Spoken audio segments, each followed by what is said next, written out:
ఎప్పుడొచ్చామన్నది కాదన్నయ్య, bullet దిగిందా లేదా అన్నది ముఖ్యం. ఇది సినిమాల్లో మహేష్ బాబుకి బాగా యాప్ట్ అయింది. కానీ రాజకీయాల్లో ఆ డైలాగ్ వాడిన అనిల్ కుమార్ యాదవ్ డీలా పడ్డారు. అటు రాజకీయంగాను, ఇప్పుడు ఆయన వివిధ కేసుల పరంగాను చిక్కుల్లో పడుతున్నారు. బుల్లెట్ దిగిందా లేదా అని ఇప్పుడు ఆయన్ని పోలీసులు అనే పరిస్థితికి వచ్చేస్తుంది. ఆయన మీద వరుసగా కేసులు చుట్టుముడుతున్నాయి.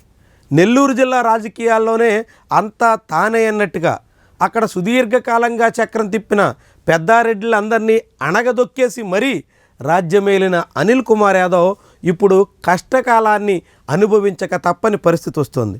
ఇప్పటికే ఆయనకు నోటీసులు అందాయి. కోవూరు ఎమ్మెల్యే వేమిరెడ్డి ప్రశాంత్ రెడ్డి మీద చేసిన కామెంట్స్కి గాను ఆయన్ని పోలీసులు విచారించబోతున్నారు.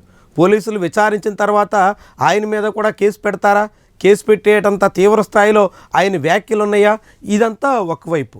ఆ కేసు ఆయన మెడకు చుట్టుకున్నా లేకున్నా ఆయనైతే పోలీసులు విచారణ చుట్టూ తిరగాల్సిన పరిస్థితి అయితే దాపురిచ్చింది. సరిగ్గా ఇదే సమయంలో రుస్తుం మైన్స్ సంబంధించినటువంటి కేసు అనిల్ కుమార్కి చాలా పెద్ద చిక్కులు తీసుకురాబోతోంది. క్వార్జ్ మైనింగ్ వ్యవహారాల్లో కోట్ల రూపాయలు కొల్లగొట్టారు అనే ఆరోపణలు చాలా కాలంగా ఉన్నాయి. అనిల్ కుమార్ యాదవ్ వైఎస్ఆర్సీపీ అధికారంలో ఉండగా మొత్తం గూడూరు, సర్వేపల్లి లాంటి అసెంబ్లీ నియోజకవర్గాల పరిధిలో కోట్లాది రూపాయల విలువైనటువంటి క్వార్జ్ని తరలించేయడంలో కీలక పాత్రధారిగా ఉన్నారు.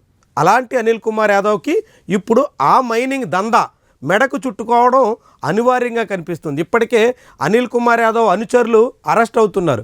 ఒక్కొక్కరిగా ఈ కేసులో వేటాడుతున్నట్టుగా పోలీసులు కనిపిస్తున్నారు. ప్రభుత్వం ఇప్పటికే మద్యం కేసులో చాలా కీలకమైనటువంటి నిందితుల్ని అరెస్ట్ చేసి జైలుకు పంపించిన తర్వాత క్వార్జ్ మైన్స్ కేసుని బయటికి తీస్తున్నట్టుగా కనిపిస్తుంది. క్వార్జ్ మైనింగ్ ద్వారా వందల కోట్ల రూపాయలు కొల్లగొట్టినటువంటి వైఎస్ఆర్సీపీ నేతల్ని ఒక్కొక్కరిగా ఇరికించే ప్రయత్నంలో ఉన్నట్టుగా స్పష్టమవుతుంది. ఈ క్వార్జ్ మైనింగ్ కేసులోనే నెల్లూరు జిల్లా వైఎస్ఆర్సీపీ అధ్యక్షుడు మాజీ మంత్రి కాకాణి గోవర్ధన్ రెడ్డి రిమాండ్లో ఉన్నారు. ఆయన నెల్లూరు సెంట్రల్ జైల్లో ఖైదీగా సాగుతున్నారు. ఇలాంటి కాకాణి గోవర్ధన్ రెడ్డి తర్వాత అనిల్ కుమార్ యాదవేనా అనే మాట వినిపిస్తుంది.